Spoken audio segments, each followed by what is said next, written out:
Hello, hello, hello. I'm Sheri Burke, and we're here today with Tuesday Tidbits with Sheri. I'm a mindset and a lifestyle coach, and I work with women, primarily those who are starting to think about retirement.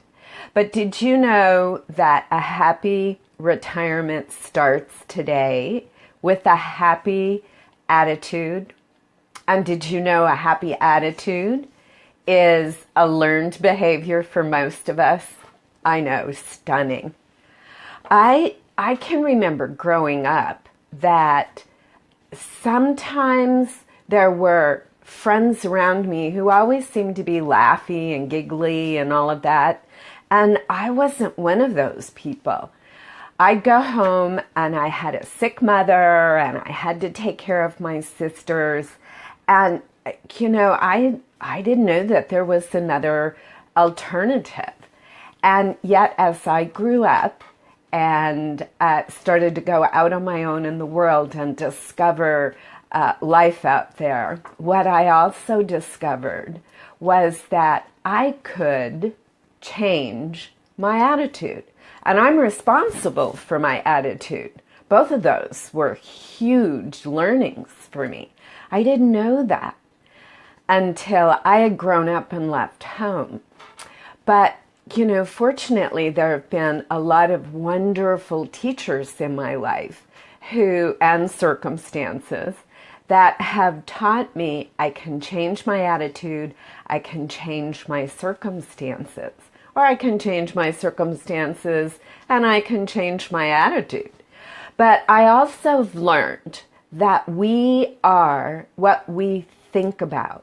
And when we focus on something, that's what we're going to create in our world. And there's actually science around this. There's a lot of science around this, in addition to, long time philosophy that talks about it. But there's science and studies that was done in psychology, and even quantum physics has some conversation about, how energy reacts and how you activate energy and how all that plays into it. But all of that aside, we can choose whether or not we're going to be happy or not. And I'm not going to lie and tell you I've got every single day is just, kicking my heels up. That is not true.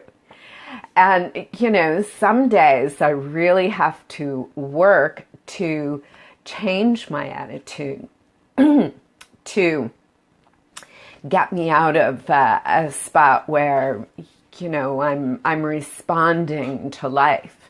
And of course, there are situations in life where, they make us sad. If something happens to a loved one, we have concern, and there's, a focus on that. But we can manage our own attitude.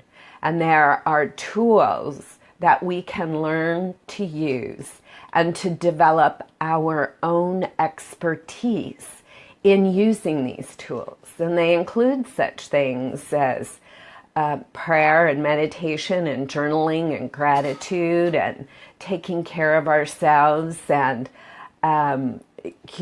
finding things that we enjoy.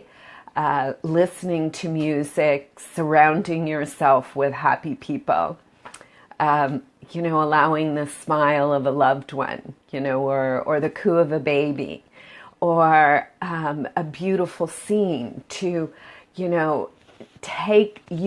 allow you to take that in and to influence how you feel and the the sense of peace and serenity and joy and happiness that you have. And it's work, yes, it's work, but in the long run, being able to sit peacefully and enjoy your life and to find happiness and joyfulness in the things that surround us certainly beats the alternative of always being down and sad and things of that nature.